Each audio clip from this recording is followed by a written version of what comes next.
Thank you for joining with me. We are in A Course in Miracles workbook for students, part 2 of the workbook. We are in section 5, What is the Body? And this is lesson 268. Let all things be exactly as they are. Let me not be your critic, Lord, today, and judge against you. Let me not attempt to interfere in your creations and distort it into sickly forms.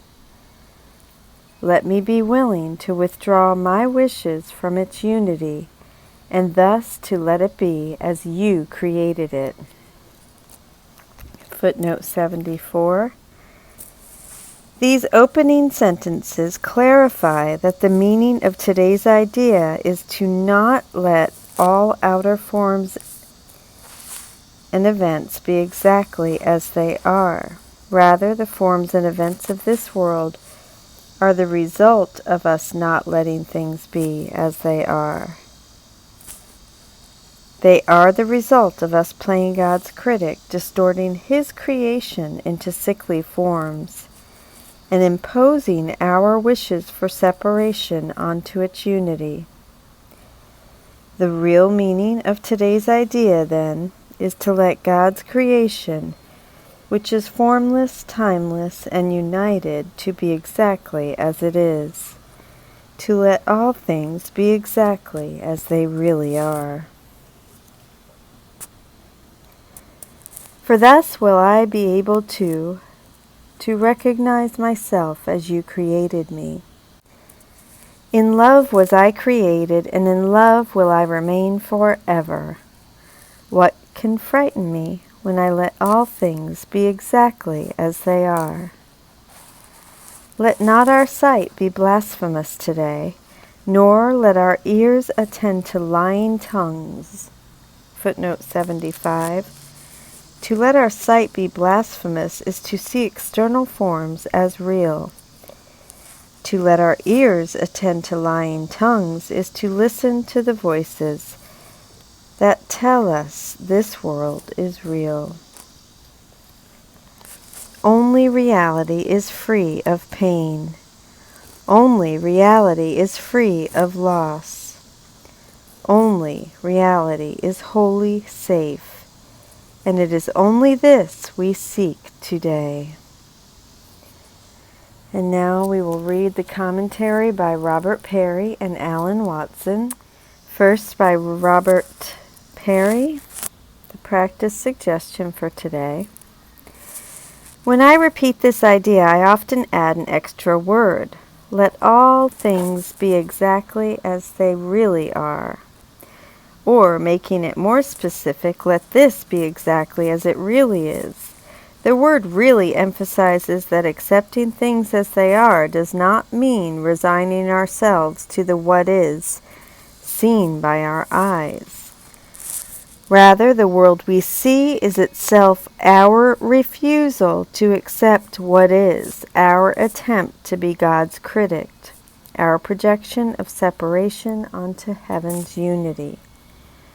Accepting things as they really are means refusing to accept the world our eyes see, refusing to accept it as real, and accepting instead only the pristine reality of heaven as what is.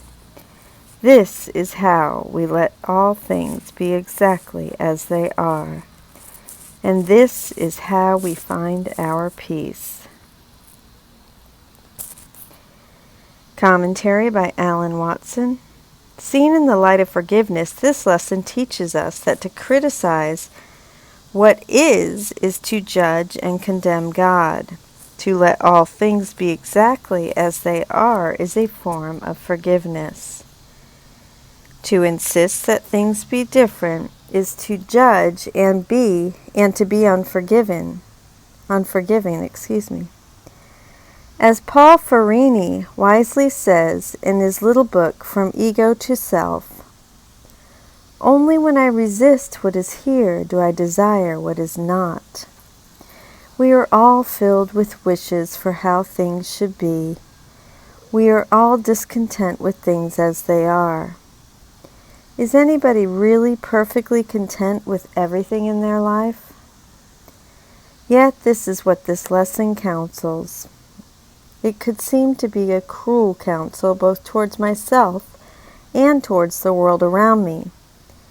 If we are in unpleasant conditions, sick, trapped in a destructive relationship, dying of an illness, financially strapped, miserably unhappy, how can we say in any honesty, "Let all things be exactly as they are"? It seems a horrible thing to affirm.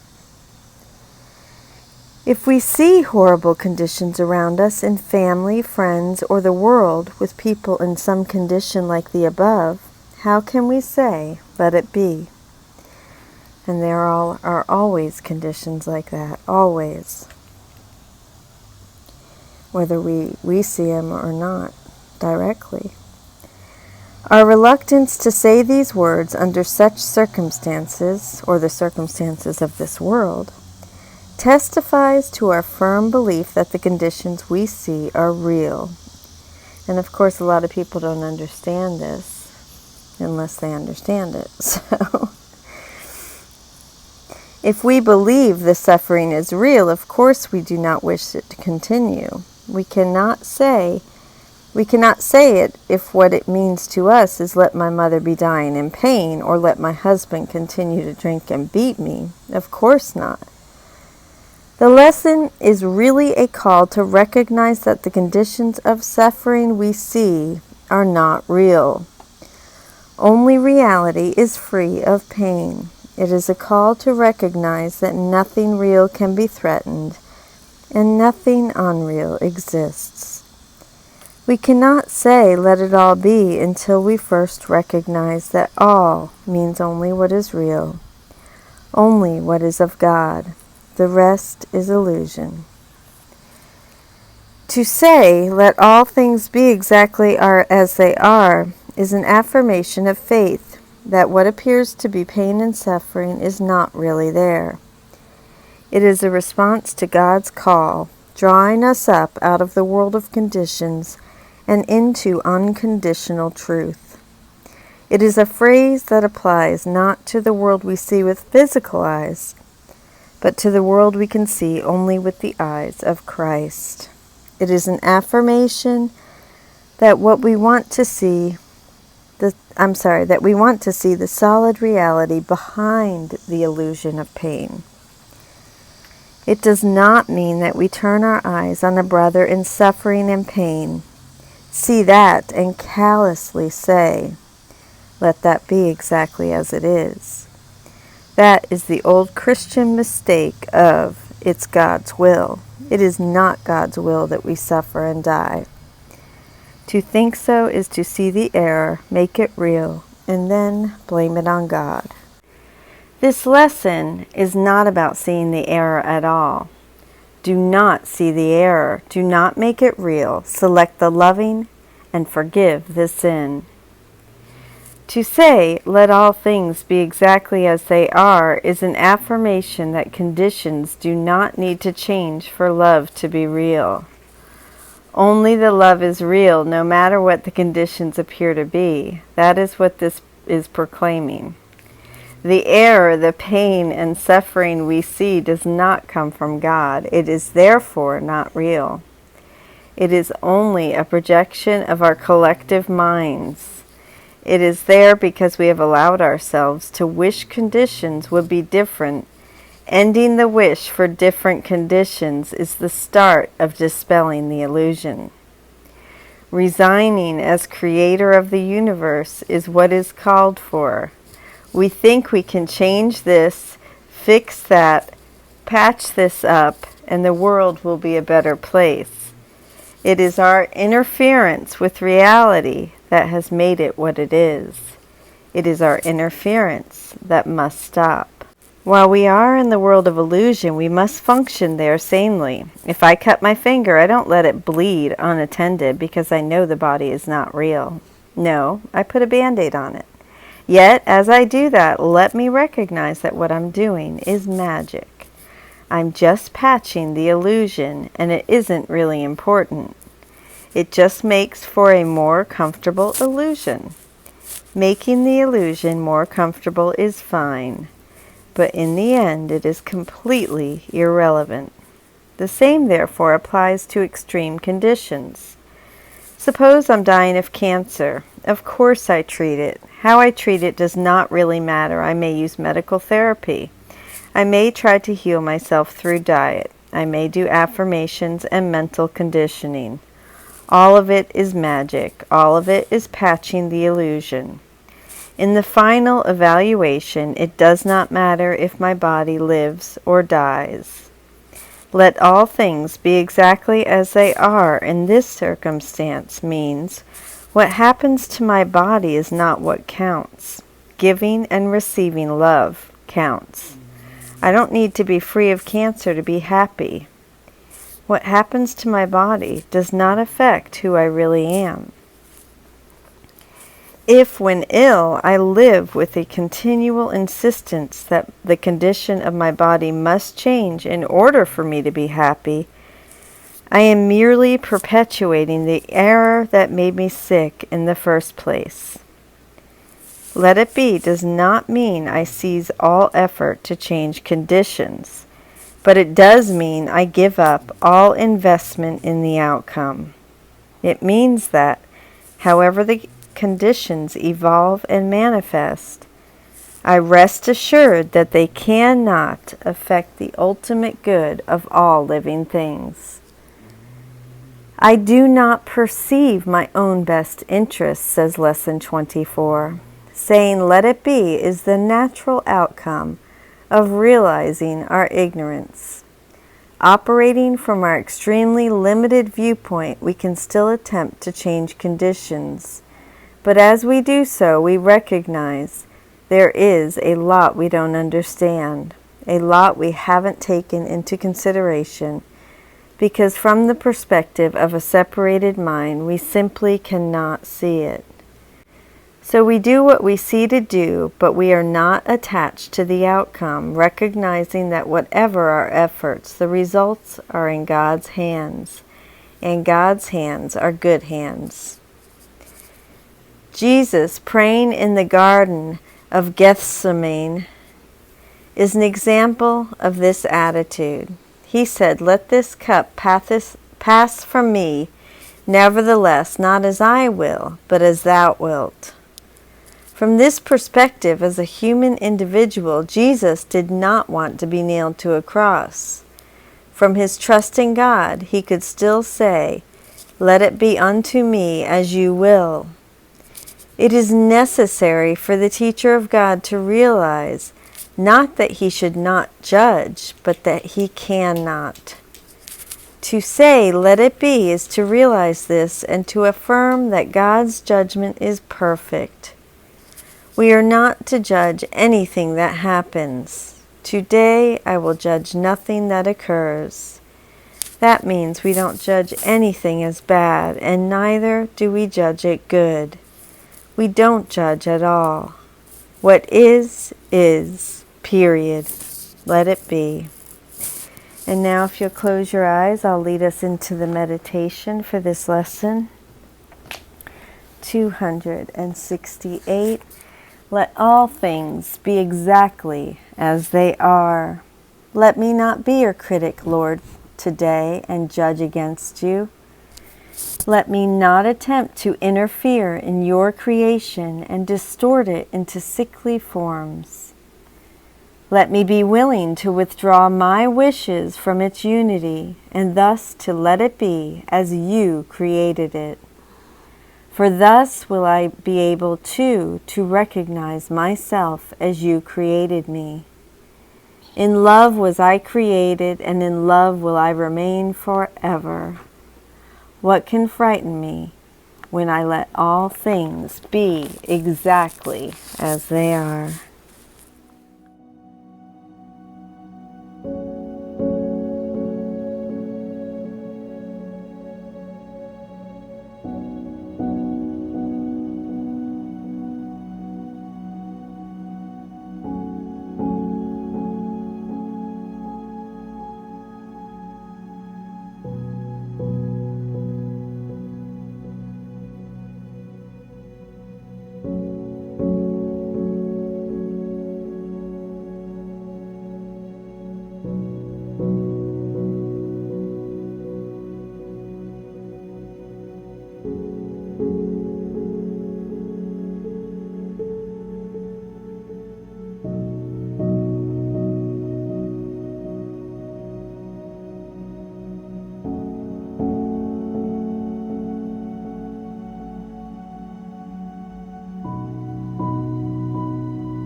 Thank you so much for joining with me in that meditation. And now we are on What is the Body? We will read paragraph 4, sentences 3 and 4. The Son of God extends his hand to reach his brother and to help him walk along the road with him. Now is the body holy. How does it work out practically when we change the purpose of our bodies from murder to miracles, from the pursuit of hell to the goal of heaven? The Son of God extends his hand to reach his brother and to help him walk along the road with him. It's that plain and simple. We reach out and help a brother. We put our hand under his elbow when he stumbles and help him walk with us to God.